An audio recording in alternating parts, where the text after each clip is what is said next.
Are we ready here? Yeah. Breakout rooms now about 60 seconds. Okay.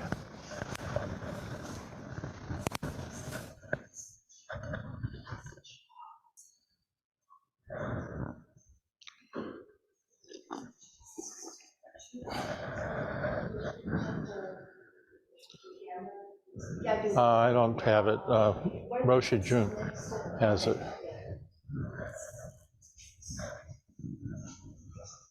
Are you going to stand up? No, I'll go up.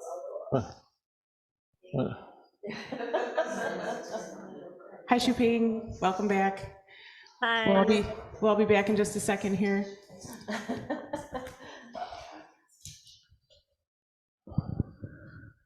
Everyone's watching TV. It's like... Welcome back.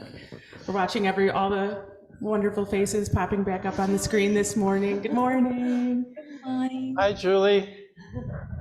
Hi. Shiro. Good morning, Shiro and Lee. Yeah. We have Julie, Sandy. Hi, Patty.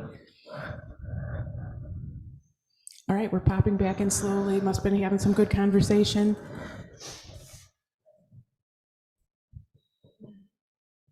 Yeah, we're missing a group. I've lost them into the internet.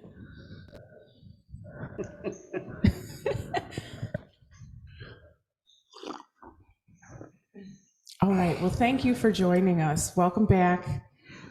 This morning, our co-founder and abbot, Joshin Roshi, will be talking about the Gate of Sweet Nectar service that we just did this morning.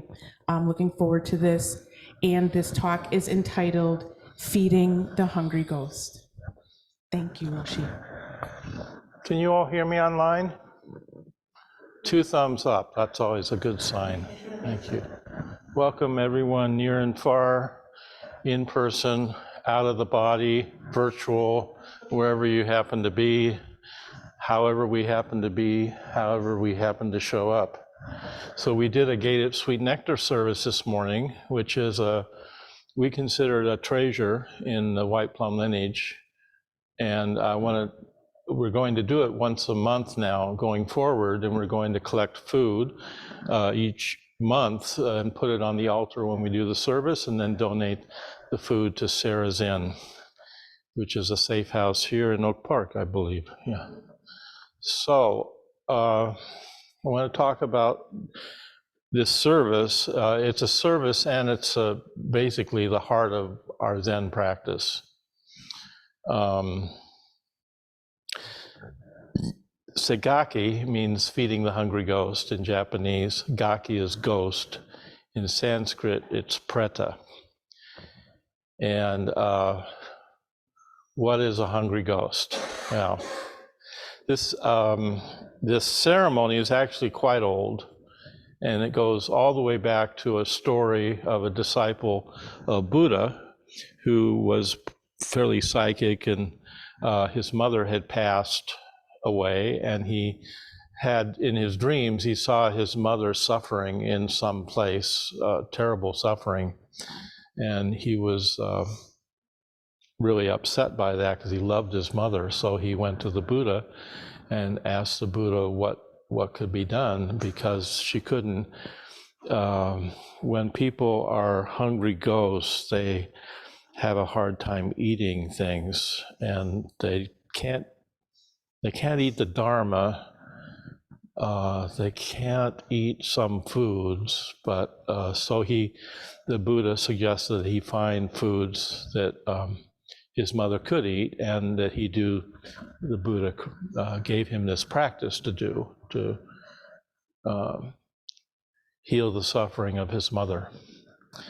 So this has developed through history. It was a very elaborate ceremony in China, often done for 5 or 6 hours, a ceremony done for ancestors that had passed away. And the sense was often that when people pass away, if they end up as a ghost, they're kind of wandering. They're kind of from karmic afflictions. They're not quite settled. And maybe you have a karmic situation with your ancestor that's not completely resolved. So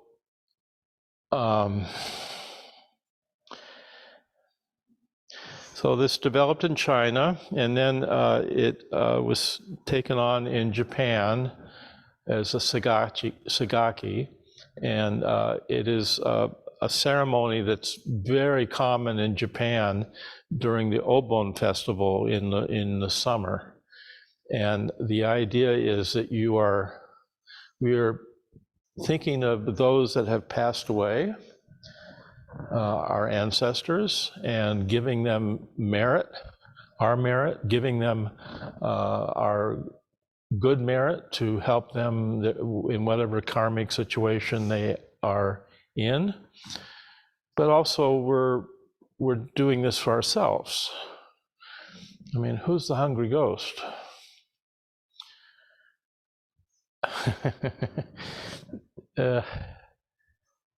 Julie, you have some hungry, you're a bunch of little beings there with you.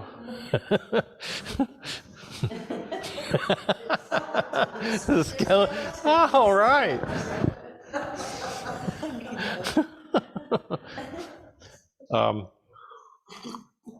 So this whole practice is about giving. It's about offering, how we give, how we offer. And our life is an offering, essentially. At least in Zen it is. We are offering our lives. We are offering whatever we have. And for it to be a genuine dharmic offering, we have to give it in such a way that it can be received.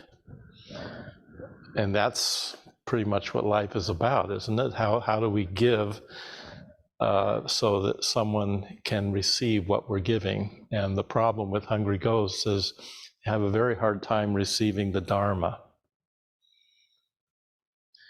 They're often distracted. So we're speaking metaphorically here about a state of mind, a way of being. There are six. This is a teaching in Buddhism about the 6 realms of suffering, and one of those realms is called the hungry ghost realm. And these beings are pictured as having kind of bloated stomachs, long skinny necks, and big heads with a mouth. And the problem with a hungry ghost, now again, I'm speaking of this, it does get literalized in some branches of Buddhism, but I'm speaking of this psychologically and metaphorically, that we are all, in a sense, hungry ghosts. And the suffering of the hungry ghosts is that they can't swallow their food because they have a long skinny neck, so they're hungry all the time, but they can't get nourishment from the food. What's that? What is that? Can you relate to that? Wanting more, but not being satisfied. We are all, in a sense, a hungry ghost. We're all addicts in a way. And some hungry ghosts, the only food they can take might be a donut. Or maybe, hopefully, it's a clean needle to shoot up with. Maybe that's all they can take. It's important here not to approach this with any kind of judgment or moral judgment. We're talking about the human condition here, our condition.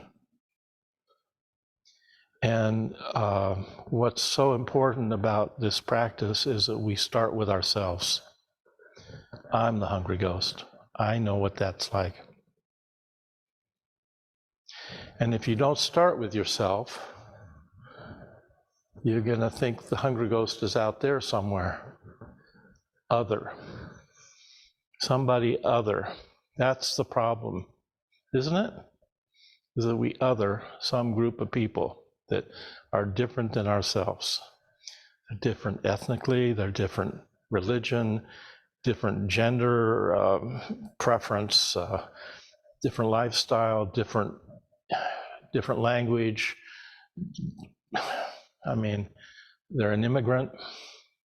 We love to scapegoat people, and when we are afraid of being with ourselves, when we're really not brave enough to be with ourselves honestly and sincerely, then we're going to project those parts of ourselves that we disown out there onto others. The hungry ghost is out there, and then we think, oh, I need to fix that hungry ghost. That's not what we're doing in this practice. We're not fixing anybody, including ourselves. There's nothing that needs to be fixed. So we start with kindness. Start with self-compassion for our experience as it is, and for the challenges that we all face being human beings, and the karmic tangles that we get into, and the way we get stuck.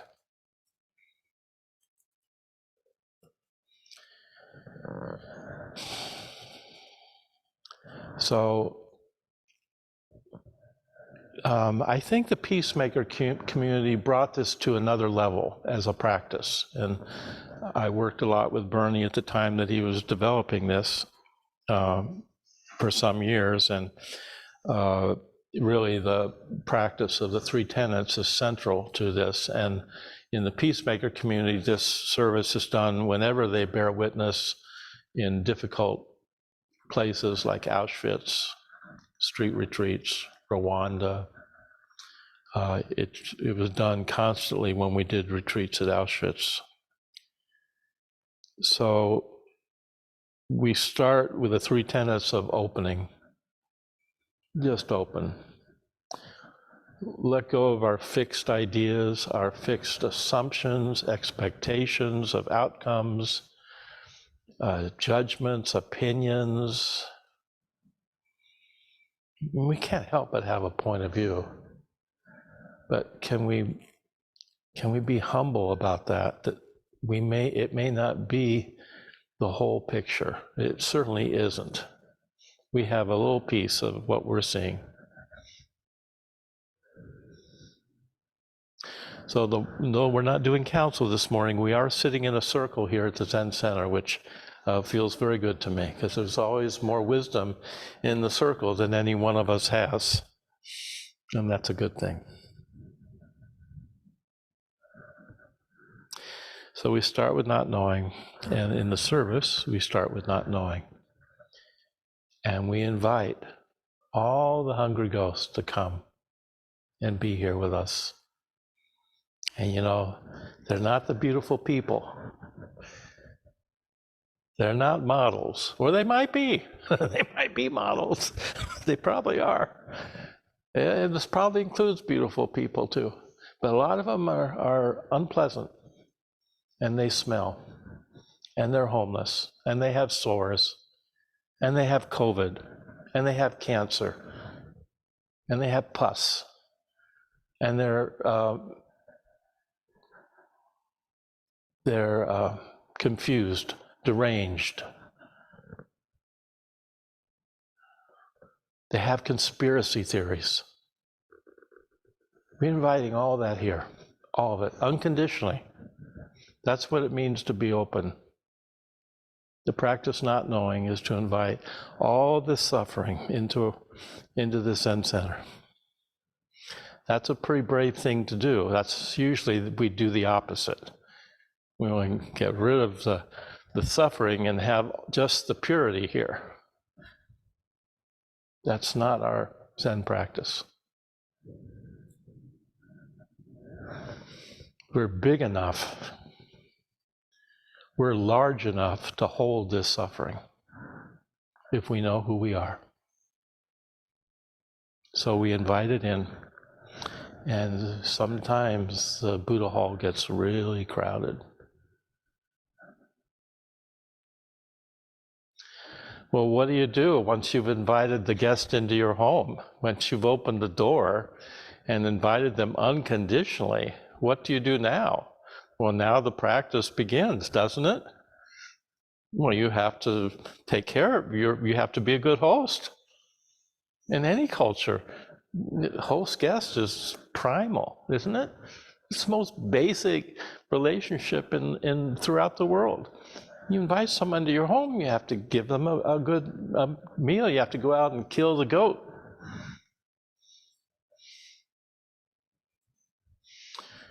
You have to take care of them.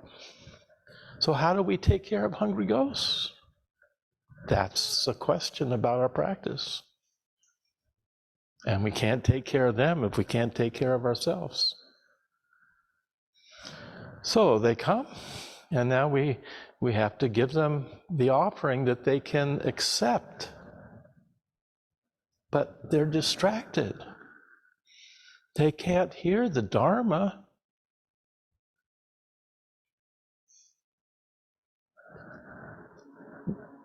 We could try quoting the Genjo Koan to them, but I don't think they would hear it.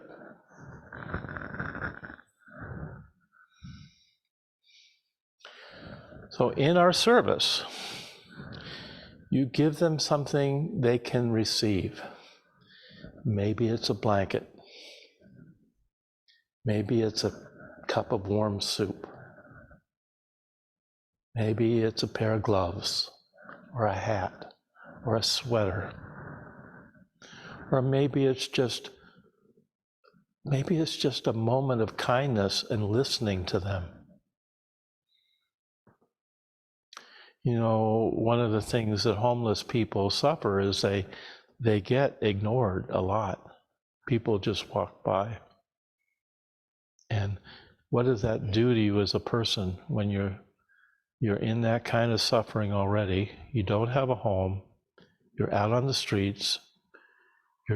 You could be deranged on, and if any of us lived out there for any length of time, we'd probably start shooting up too, or drinking, or doing something else, which is what hungry ghosts do. So maybe the offering is just taking a moment to listen, or to acknowledge somebody.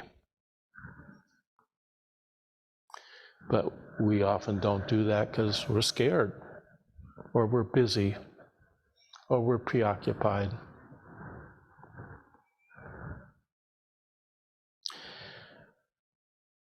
So now the practice becomes bearing witness. We start with not knowing, and now what arises because we've opened our hearts unconditionally, we have to receive. We have to allow it to be here. We have to be that. So in the service, we start out by saying, may I be one with all these, the Buddha, the Dharma, the Sangha. May I be one with Avalokiteshvara Bodhisattva. May I be one with Prajna Paramita. You should be careful what you vow to be one with. It might come true. And I often think we're more scared of freedom than we are of our suffering. So we bear witness, which means you stay with the situation you're in. And that's how we figure out how we can offer something that the hungry ghost can receive. And so we have food on the altar during the service, and during the service, the officiant goes up and fixes some food, and rice, or cereal, or maybe it's a candy bar, maybe it's a donut, maybe it's a glass of wine, maybe it's a clean needle.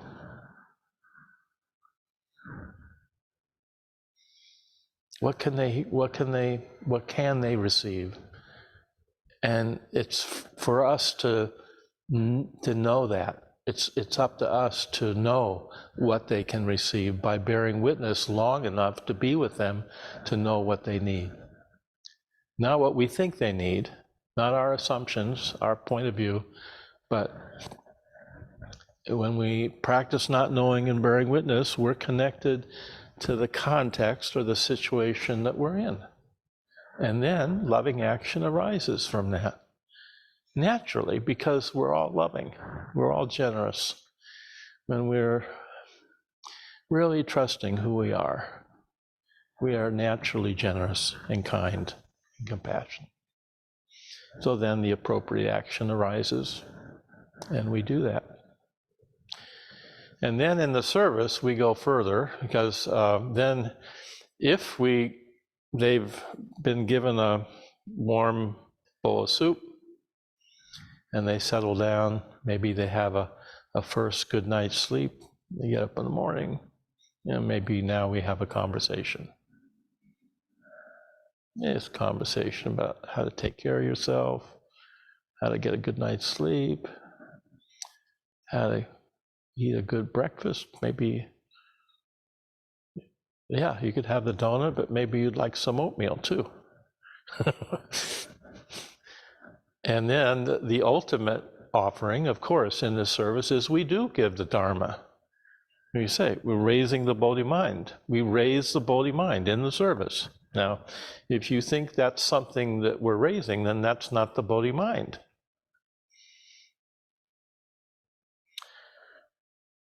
That's difficult to understand because we can't understand this Bodhi mind. But we raise it nevertheless. Like the Diamond Sutra says, dwell nowhere and bring forth that mind.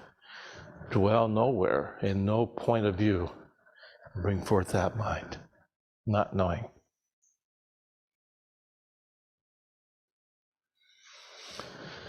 So, this is a very interesting service because it also has shamanic roots in it. And I'm not exactly sure where that came from, but I'm convinced that there's definitely a Vajrayana element in this service, because in the middle of it, we raise the 5 wisdom energies.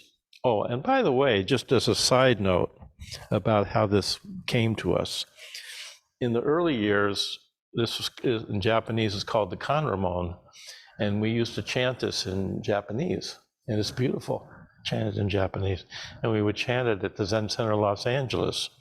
And we were always asking Maizumi Roshi, what do these things mean that we're chanting? And Maizumi Roshi said, you Americans want to know the meaning of everything. Just chant it, And it was beautiful chanted in Japanese, but we still wanted to know.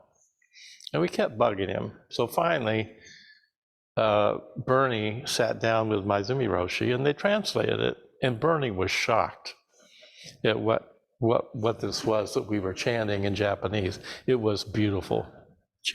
Even translated into English, it was amazing, actually. And so that's how we began using this as a treasure of the White Plum. And we have Bernie and Maizumi Roshi to thank us for bringing it forward in this way. And Krishna Das for developing the song that we sang at the beginning. So we started trying to make it, put it together. And we asked Krishna Das to make that beautiful song at the beginning. So in the middle of the service, we raise the 5 wisdom energies. This is a Vajrayana teaching. And I could talk about this for a long time. I'll try to keep it brief. But I learned this teaching a long time ago from Trungpa Rinpoche when I was studying with him. And this is the Tibetan point of view, but from the Tibetan point of view, enlightened energy is not monolithic. It's diverse. Remember how we used to think Russia was like one thing and then it broke apart and it was like 20 different countries? Well, enlightenment's kind of like that too. According to the Tibetan way of appreciating the universe, there are 5 primal energies in the world. And we are born with a family style of energy of one of these 5. That is, we're born with it. And we'll have it all our lives. It's part of our karmic DNA. And if we're practicing and paying attention, we can begin to acknowledge that energy in ourselves and see the energy in others might be different and begin to work with these energies in a way that's more skillful. And so I'm not gonna, unless we have time, I can go into each of these Buddha families, but you can read about them in Trungpa's books, and there are several good books about them as well. But the point here, and I do want to say a little bit about this because I think it's important. We generally don't see our own style. It's like when you hear your voice on a recorder, you feel a little embarrassed, like, gee, I didn't know my voice was that mousy, you know, or you see yourself on Zoom, and you say, gee, I didn't know I was that fat. Wow, I'm really overweight. I don't have enough hair. I wish. But, yeah. So you feel a little embarrassed, you know, when you see yourself, because we don't generally see our own style. And in fact, we generally would like to have another Buddha family style than the one we have, because usually the one we have we're not very happy with. So you see another style that looks like it's a little juicier, and you pretend to have that style. You kind of take on that persona, but that's not actually your family. So why is this important? Well, first of all, this is not written in stone. It's a practice that I learned that makes sense to me. It may not make any sense to you. It's all right. This is just a shamanic teaching, and I believe there is something to it. But different cultures and indigenous cultures have different ways of thinking about energy. So there's a lot of diversity in shamanic teachings. But why I think this is valuable is if you have a family style. Now, some of the family styles are quite aggressive energetically, and some of the family styles are seductive and juicy, and some are rich, and one is rich and earthy. I'm actually speaking about the family styles. One is aggressive, one is juicy and seductive, a lot of fun, the life of the party. One is a doing energy that just gets things done, very efficient. One is earthy and rich and confident, and one is just spacious and accommodating. Now, let's say you have a family style that's spacious and accommodating, but you don't see that in yourself. If you meet someone that has another family style that's more aggressive, you're going to make assumptions that that person needs to be more spacious and accommodating because they're really kind of messed up, you know. They're too aggressive, they're too angry. They get angry too much, you know, and you'll have a judgment about that. Or you meet someone that can't sit very much because they're so busy and active, and you say, they need to sit more because that's your family style. But it's unconscious to you. So you're projecting that onto everyone else. So this is like knowing that you're the hungry ghost. It's the same idea. You have to know, if you know your family style, each of these styles has an awakened manifestation and it has a neurotic, stuck manifestation. So knowing the styles, you actually start to be able to work with people more skillfully without judging, because you can see, first of all, people are different. People's awakened energy manifests in different ways. And when you notice that they have a certain family energy, you can actually begin to work with that person. And you can see where they get stuck. You can see where you get stuck. And you can see how you're projecting onto people that are different than you. So someone with like a karma energy, they're a workhorse. They may not need to sit as much as you need to sit. Their expression of the Dharma and awakening is doing. That's what they do. They get things done. And maybe you're a person that is, a Buddha family energy, and you're just spacious and, you just be. Well, You just don't know why that person is so busy doing everything. Why don't they settle down and just relax a little bit? And they're looking at you and saying, man, that person's really spaced out. They need to get it together, go to the gym and work out a little more, you know? He's gained some weight during the pandemic. So, yeah. So when we raise the beautiful thing about the service, it's very rich. When we raise the Bodhi mind, that is being brought into the room concretely as these 5 wisdom energies. We're inviting them all in the room, here in this circle now. We're here with these energies. And to see them, acknowledge them, is a beautiful thing. It's really beautiful. So, and then we always dedicate the merits of any service we do, but especially for this service, we dedicate it to the suffering. Now, that's the other point about this, why this is not just a service, it's a practice. It's our practice. Not knowing, bearing witness, loving action. That is Zen practice. And when we bear witness both to our own stuckness, where our own karma, we bear witness to what we have all disowned, chunks of our own authenticity. It's just human nature. So to be on a spiritual path, a genuine spiritual path, means you approach this with some sincerity and honesty and humility.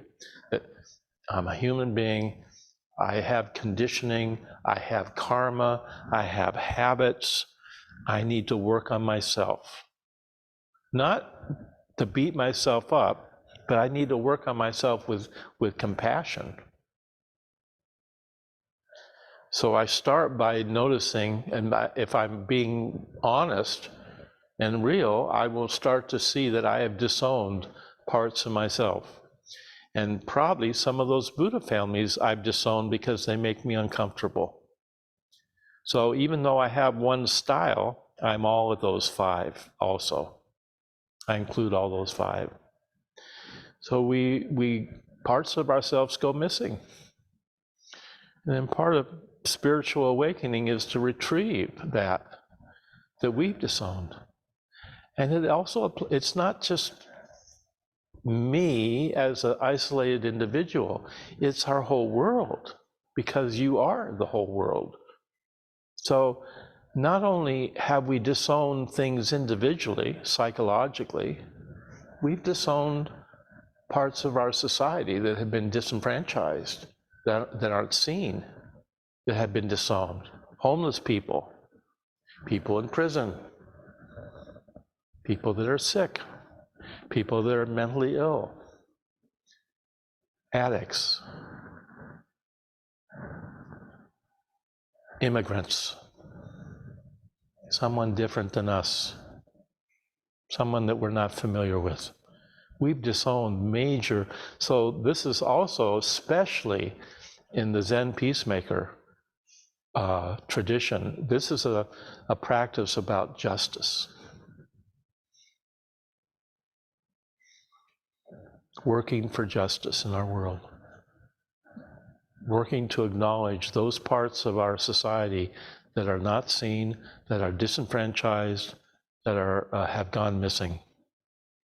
And seeing them, naming them, bringing them back, inviting them in, having a cup of tea together, being with each other, with kindness and curiosity, not othering anybody. I really think that's what Bernie's life was very much about. Like if you look at Dogen's life, you see that Dogen had a certain meditation on about the Buddha's meditation was about suffering. Why do we suffer? Well, Dogen's meditation was, if we're intrinsically awake, why do we have to practice at all? I think Bernie's koan or Genjo koan or meditation was about the other. How we do that.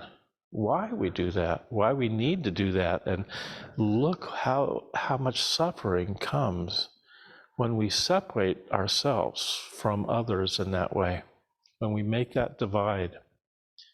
So Zen is a deep, deep underground current. And if you have the good fortune to do this practice, to do koan study, or to be in a sangha such as this, to hear the Dharma, to study the Dharma, to awaken to your true self, then you will discover that this is a spiritual tradition of depth, and that's genuine, and deep, direct, and very intuitive, and creative, and really important that we bring this into the world. We continue to carry on this lineage, and that we we sink our own well deep into that underground current and bring it up. So what was invisible becomes visible. And that's the last thing I'll say is, I know that not everyone likes ritual here. I can, there's always a section of the Sangha, a fairly large one actually, that says, nah, you don't want to do that. That's too religious. That's too, come on. I just left the Catholic Church to come to Zen. I don't need to do more. I don't need to genuflect anymore. I got rid of that. I came here to not have hierarchy or religion. But there you are, you're bowing and chanting and doing all this ritual, lighting incense and yeah, but we're giving form to something that doesn't have form, to the Dharma. And that's actually a beautiful, beautiful thing to do and worthwhile. Maybe we don't need to do it every day. We live secular lifestyles, so I'm not suggesting that we be like a monastery or that we do it every week like we do in Ango, but do it enough so that we don't forget that we have this beautiful tradition that makes allows us to just have a little gravitas in the moment about our lives and the world we live in, and have a reckoning with what's here and how ungraspable our lives actually are, and how wonderful and mysterious it is to be alive, and how precious that we're here and that we're practicing in this way. So that's what I want to say. I'm really happy that we're doing the Gate of Sweet Nectar. We'll do it every month, the first Sunday of the month. And so between now and the next first Sunday of the month, if you come to the Zen Center and you remember, go into your pantry, grab a can of refried beans. I don't know about donuts. You can get donuts if they're packaged and not unwrapped, because you want unperishable items that will last a month. And bring it to the center, put it on our alcove over there, and then we'll collect all that food next time we do the Gate of Sweet Nectar, and we'll put it on the altar, and then we'll take it to Sarah's Inn afterwards. And we'll do this every month. And I think that's a beautiful way to remind ourselves that there are people out there that are much worse off. We all are suffering, but there's people out there, believe me, there's people out there that are suffering way more than you or I. And we need to remember that. And then we can be grateful for all that we have. And even though our heater isn't working, we're fine. Actually, I was worried about today. I was like, oh, we're going to all be bundled up here. It's going to be like the North Pole and the Buddha Hall. It's fine. Yeah, you've all warmed up the space. The Sangha is amazing. It's its own heater. So thank you again, and I'll open it up for discussion. I meant this to be more of a conversation. I didn't really want to give a formal talk, so that's why we're sitting in a circle. So I'm not, okay. Any questions or comments? I'd like to say thank you. That was a lovely talk. I like hearing more about service we do, and just wanted to say, I know we don't feel like we need to do it all the time, but as often as we'd like, I'm in for it. So I don't mind the ongoing schedule that we attended to. So I'm just calling myself out because I do find it very beautiful, and I'm really appreciative to, as imperfectly as I come, to be able to try to give form to that in some way with others here in the room. So thank you. Okay. Yeah, it's a big misconception among Zen students that they need to be perfect. That's a big mistake. Just look at me.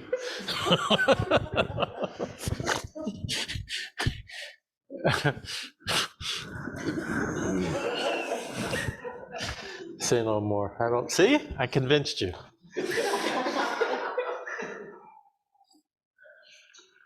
Yeah. It's Mary Beth, right? Oh, Yeah. okay, thank you. I do need it.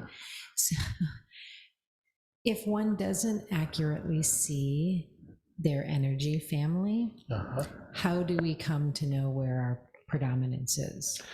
I think you first learn about them, and I'm happy to talk about them more specifically, but you can read about them too. And then you start to just notice there's some that you're more comfortable with than others, and you kind of get it for yourself. I try not to tell people what I think their family energy is. I think it's important that you discover it for yourself, and you'll find it by just studying those, looking at the different qualities of energy, and you're saying this is more comfortable to me than that one. And then that's kind of how you get to know. And then you start looking at other people, and you notice that some of the time you can sort of see someone's energy, and some of the time you can't. So I don't use it all the time. I use it when I see it, or I notice something in somebody, and I kind of get a sense of that family that they're in, and that helps me work with them more skillfully, because then, so I think you just kind of, it's not like, it's not, what's the word? It's anyway, you just kind of have to find it organically through your own wisdom.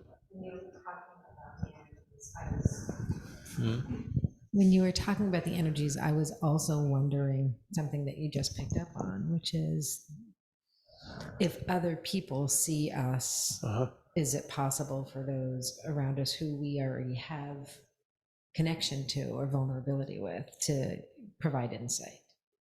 And you said you try not to tell people sort of what you see, but I wonder if that's part of stepping outside of yourself and extending outward to people who know you.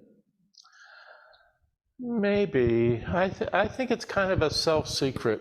I think you have to find it on your own. It's kind of like practice and practice. You can, we say as Zen teachers, we're just selling water by the river. So you think I have something to give you. I have nothing to give you, nothing at all. No prescriptions, nothing. And so you have to, part of what my job is to get you to sit on a cushion long enough so you start to trust your own sanity, and then everything will be taken care of just fine if you do that. So I think you can, if you want, I'm happy to go through in more detail about the 5 wisdom energies, but if you read them in Trungpa's book, you'll see. I think the Spiritual Materialism, what's the name of that book? Oh, he's got a chapter in there that's very good on them. Oh, yeah. Anyone else here in the room or online? Feel free to just unmute yourself and jump on in.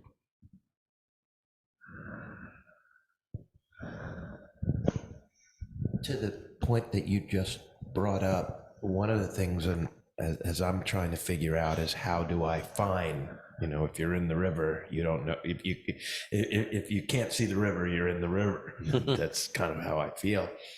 But to your point, I think I'm starting to see myself when I bond with another human being. I'm starting to feel how that person sees me. Mhm. And that mirror image of what I'm getting back tells me not just about the person I'm with as a person that I can continue to bond with and Mhm. grow with, but more importantly for me, what are they seeing? And do I like what I see when I see myself back from them? Uh-huh. So from that point, it's not getting the advice of another person, but using them as a mirror. Uh-huh. I'm having a hard time with words, but I understand that's kind of the whole point. Well, I think we're always co-regulating with each other, so that's happening. We have mirror neurons, and we have all kinds of ways of being connected to each other, and so yeah, there's oneness in the sense that there's no difference at all. But it's also important, psychologically speaking, that we not fuse. In other words, that you also have you stand in your own place as different as well. And it's a part of healthy relationships that there's that. And I'm sorry I'm getting into psychology, but I can't help it because I see it. It's a misunderstanding that happens in the spiritual tradition because there's so much talk about being one, which is important. Having the experience of the sameness and no difference is really a huge part of Zen practice, where there's no boundaries, no self, but then also seeing the difference and seeing, being able to attune to the self and the other is also equally important. So it's more subtle. I think when you talk about you don't want to get psychological, I think you kind of stepped into the space of Martin Buber right there, in the dialectic, in the ich and du, and the I and thou, because you have to have the two to bond and become, to create the one with the separate distinct. It's a beautiful thing, Martin Buber's teaching. Yeah. We want to see, if we're open, we see each other's true nature. We're both Buddha. And then, but then, what happens in life, and I talk about this a lot in terms of projections, is that you do something that pisses me off, and I get upset. Now, do I see your Buddha nature? Is it I thou anymore? Probably not. I'm saying Ken's an asshole, but I did that now. You didn't do it. Well, you did something, but I did something too, and now I put a big piece of shit in between us, right? I just polluted that I thou. There's no more I thou. Now I'm projecting onto you, and if I'm practicing and I'm being honest, I'm going to realize I did that. And not just continue to blame you for being an asshole. I'm contributing. Well, okay, Ken. Yeah, what I'm trying to say is that I hope that's not what we do. I take responsibility for having polluted the space between us, and I eat the projection. That's not what we want to do most of the time, but to eat the projection is really a huge part of being honest. And now, if I do that, I can see you again.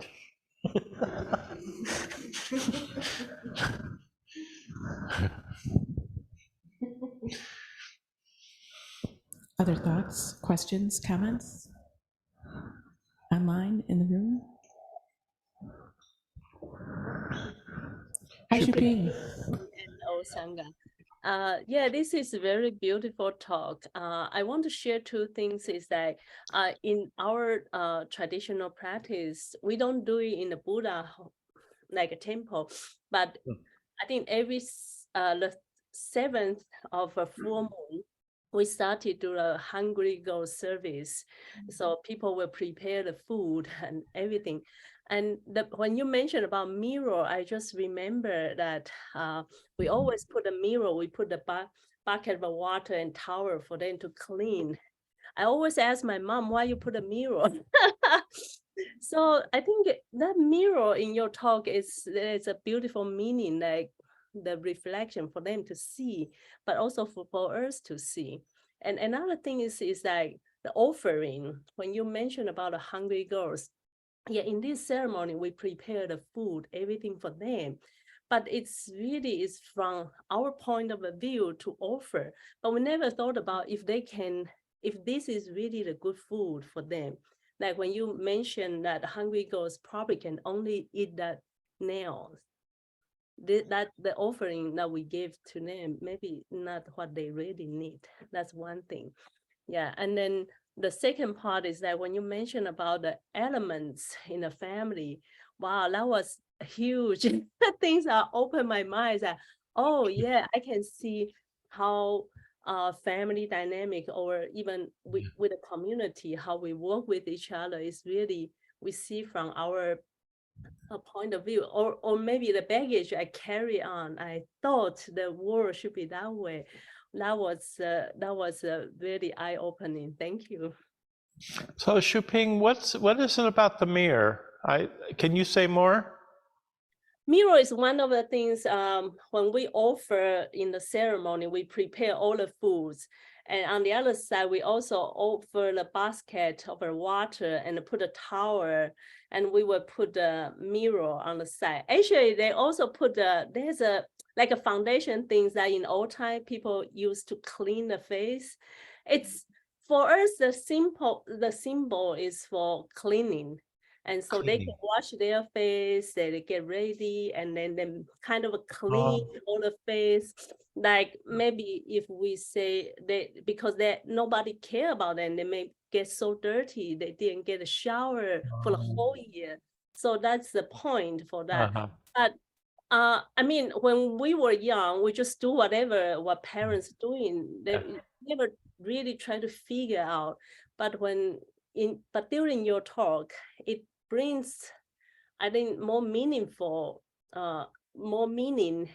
why we do this for me. Thank you. It's a wonderful thing in Chinese culture because they're really thinking about ancestors and really taking care of the ancestors, and sometimes maybe they haven't been taken care of in life, and there's some karmic discord between you and an ancestor, and so it's a kind of a spiritual cleansing to do this ceremony, both for ourselves and for the ancestor. Yeah, make it right. It's like this ceremony actually is not to your own family; it's to the whole ghost in the realm that. Yeah. Yeah. Yeah. Yeah.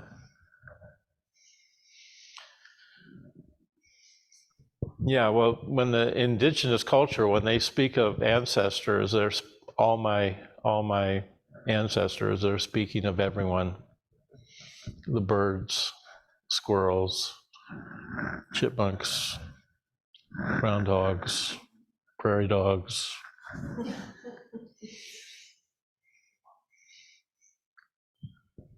I have a question.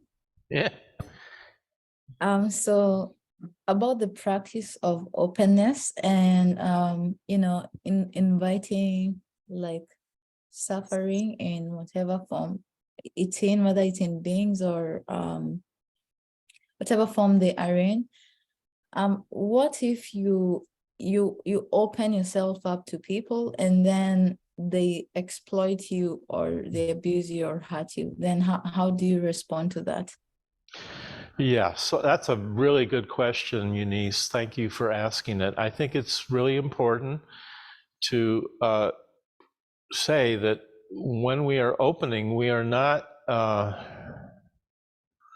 context is everything, and drawing boundaries are really important to take care of ourselves. And if you're in a situation that is dangerous to you in any way, then being open is probably not the appropriate thing to be at that place at that time. You either remove yourself from that situation to protect yourself, or you make some kind of boundary apparent so that you are taking care of yourself. That's what I meant when we started talking about fusion and oneness. You've actually got to, this often gets confused when we talk about compassion. People think that you turn into a jellyfish and you just, can't do it. You just let people walk all over you. That's not the teaching at all. When you have compassion, you can also see clearly if a situation is dangerous to you, and then it would be idiot compassion to open yourself to them in such a way that they could hurt you or harm you. So you take care of yourself because you can see that. So you might start in a situation where you're open, and then someone starts to manipulate you or do something that you can see is out of integrity, and you would, at that point, you would make some kind of boundary to protect yourself. So there's compassion and there's idiot compassion. And we're talking about compassion. And compassionate people draw lots of boundaries. It's not selfish to draw boundaries. Boundaries are what make the world work. Time boundaries, spatial boundaries, all kinds of boundaries. So does that answer your question? Yes, I think you answered it. Okay. Thank you. Yeah. Yeah, if you're with someone that's being aggressive and bullying you and manipulating you, you remove yourself from the situation, or you draw a boundary in such a way that makes it very apparent to them that you see what they're doing and you're not accepting it. That's hard to do, to stand our ground, but that's also part of spiritual practice, is to be able to stand our ground in the midst of, people around us that may be really deluded and suffering.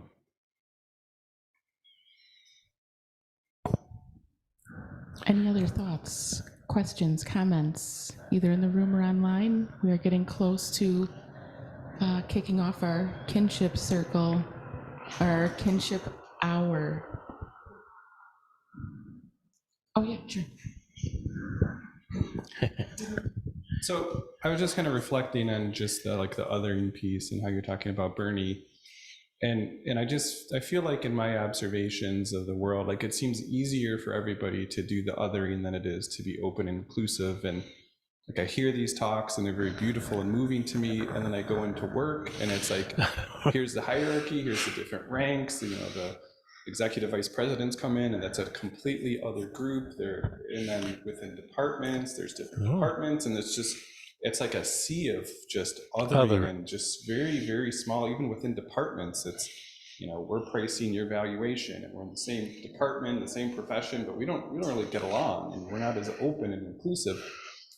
And I just see it in like the schools, and it just seems so predominant. And I'm just curious, like, why does it seem like so much easier to just other and like that seems more natural, and it takes work or effort to like be more open and inclusive?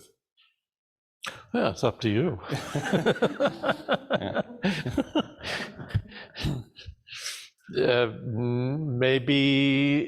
Maybe it's easier, maybe it's not. Mm-hmm. Maybe if we actually saw things more clearly, it might be harder to other than it is, because when we do that to other people, we're doing it to ourselves on some level. And so we're disowning our being intimate with ourselves. And when we do that, so it may seem like it's the lowest common denominator. I get it that it's challenging at a workplace like you're in, and I don't mean to discount it at all, the difficulty, but maybe you approach that by small acts of kindness where you add value to a situation, and you sort of test it out and see if you sort of stand your ground. When someone's gossiping about somebody else, you You either just don't participate, or you say, I don't want to have that conversation. Actually don't feel comfortable talking about someone like that when they're not here. So you start to kind of stand your ground in terms of having personal integrity. And I think that could be more difficult in that environment, but you might find over time that people respect you for having some courage to have integrity. They might actually, but maybe not, maybe you would be lonely if you did that. You wouldn't be invited to the water cooler for that gossip thing, and that's kind of fun to gossip. So I think I think the workplace is a wonderful laboratory for learning and challenging, for sure. But little things that you also have a lot of leverage in a workplace, because if you can tweak a little thing in the culture, it can have a huge impact too. Yeah, thank you. Great answer. Yeah, think of it as a spiritual laboratory where you're learning. It's a really good question. Yeah. Okay, I think we're coming up to last call. Any other questions, comments, suggestions, concerns? All right. Well, thank you for that wonderful talk, Roshi. And please join us all for the Kinship Hour. Thank you to those Zoomers online. It was so good to see you all. See you again soon in sitting. Bye-bye.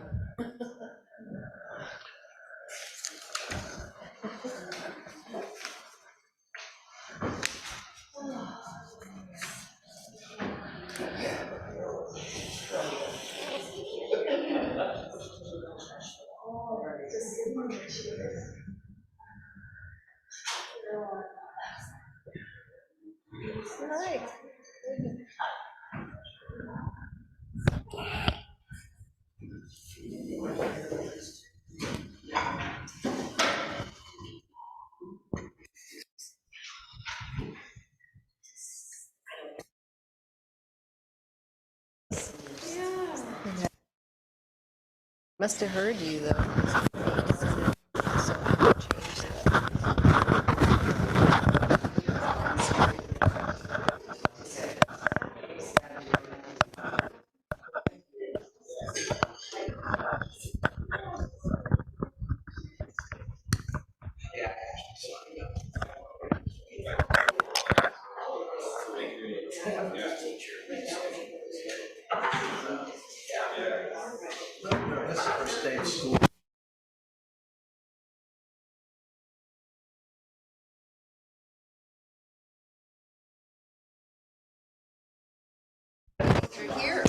Yeah, it's a little chillier back there. So